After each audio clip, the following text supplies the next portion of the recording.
One of the main themes throughout Attack on Titan is the idea of the dream. This idea is recurrent throughout the series and influences many of the characters. In this video, I'll be talking about Kenny Ackerman's dream, his realization, and how this would later determine Levi's decision to let Erwin rest. From the time of the construction of the walls, the members of the Ackerman family were persecuted by the government.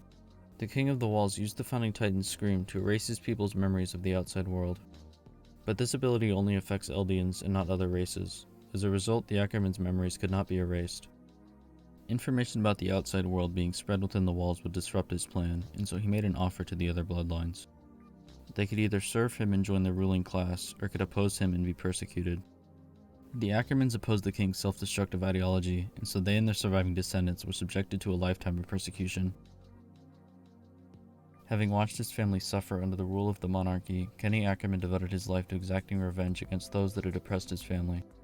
Kenny became known as the serial killer Kenny the Ripper, infamous for hunting down and killing military police. But his sights were aimed higher than just soldiers. Kenny's main target was the king himself. Eventually, he was able to track down the current ruler, Yuri Rice. Over the course of his massacre, Kenny developed an ego. He began to think that there was no one stronger than him. After all, he'd already killed so many people. With this in mind, he prepared to assassinate the king. Kenny was stopped by Yuri's transformation. This was the first time that he'd ever seen a Titan. The violence that he had built his life and ego on was useless in the face of Yuri's godlike strength. Next to Yuri, Kenny's power was nothing.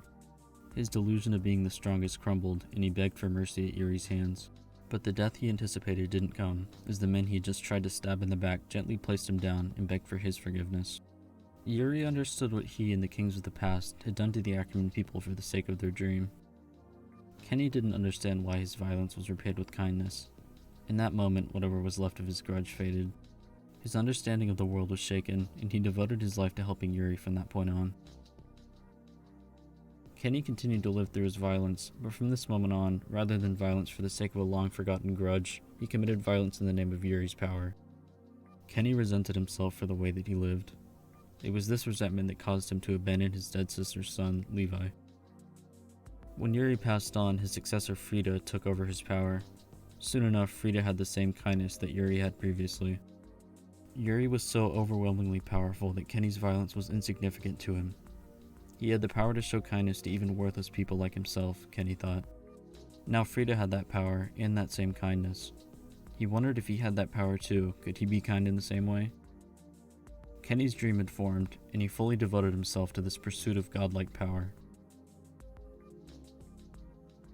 Mortally wounded after Rod's transformation, Kenny reflected on his own life as he bled out. He carried with him a Titan injection that he had stolen from Rod. He could save himself with it, but he hadn't. Even Kenny wasn't sure what kept him from injecting himself.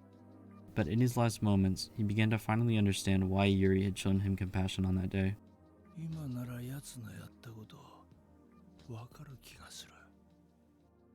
Kenny came to the realization, to keep pushing themselves, everyone had to be drunk on something. He had seen it happen over and over again. 酒だったり、女だったり、神様だったりもする。一族、王様、夢、子供、力。あいつでさえも。In the case of his sister, himself, and Yuri, they had each become drunk on their own dreams. Each of these dreams had corrupted or destroyed the one dreaming. His sister's dream to protect her son had led to her death. Kenny's dream ended with him being powerless. Yuri's dream of paradise had transformed him into a tyrannical king. He oppressed his own subjects under the guise of kindness.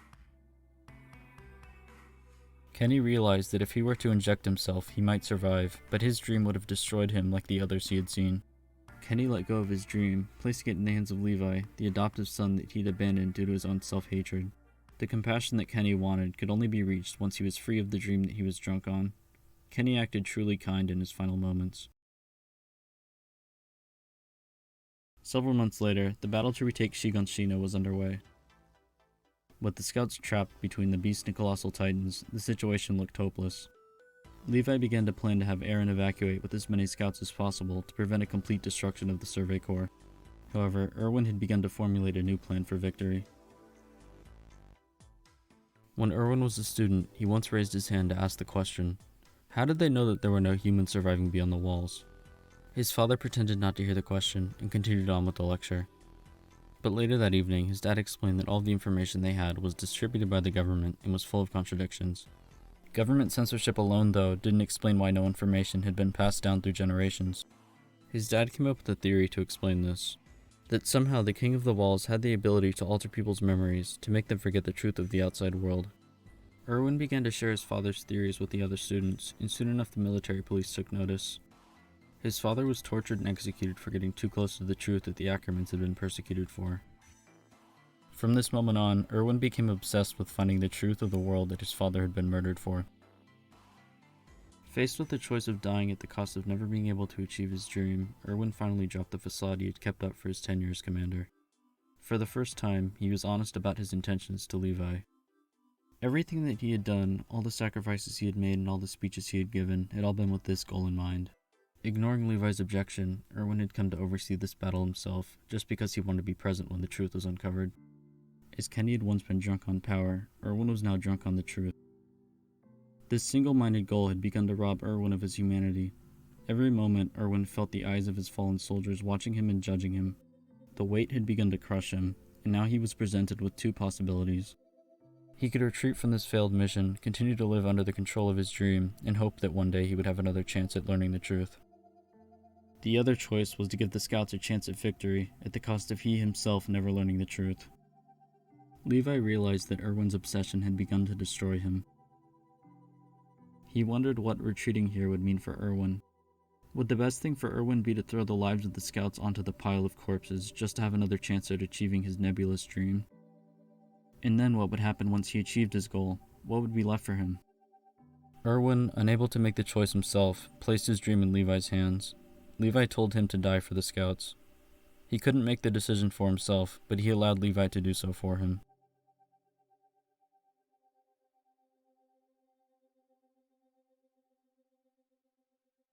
As expected, Erwin's suicide charge led to an annihilation of the scouts. Levi prepared to give Armin, who was on the brink of death, the injection. At the last moment, Levi realized that Erwin had survived the suicide charge with a lethal injury. From here, Levi had to choose which of the two to save. The night before, Levi listened in to Erwin and Armin while they discussed the future. He listened as Armin described his dream.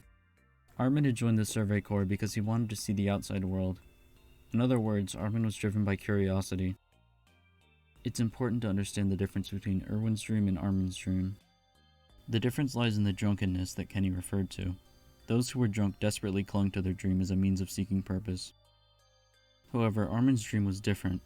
His dream was driven by curiosity. Armin was not drunk, as Kenny described. While the others were controlled by their dreams, Armin was the one in control of his dream, and he was able to make the choice himself to sacrifice that dream for the scouts. Levi prepared to inject Erwin with the serum, but as he raised the needle, Erwin's arm suddenly shot up. And that's when Erwin, in a daze and bleeding out, recounted the question that had begun his obsession.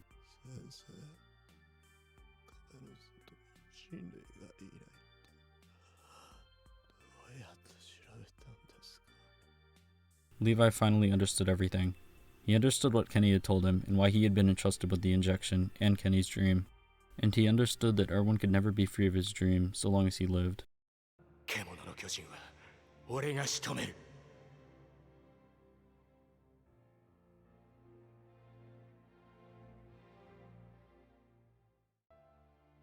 Levi, ありがとう。 Levi had released Erwin from his dream, but now they wanted to force him back into that role. Erwin was forced onward by his dream, but those bonds had finally been severed. The most cruel choice of all would be to force him back into his role and take away his sacrifice. Maybe Erwin could save humanity, but at what cost to himself? Levi knew it was time to let him go. Like Kenny before him, Erwin could only be truly free after the chains of his dream were released. In the end, Erwin was freed by the lesson Kenny imposed on Levi in his dying moments. Thanks for watching. If you enjoyed the video, leave a like and subscribe.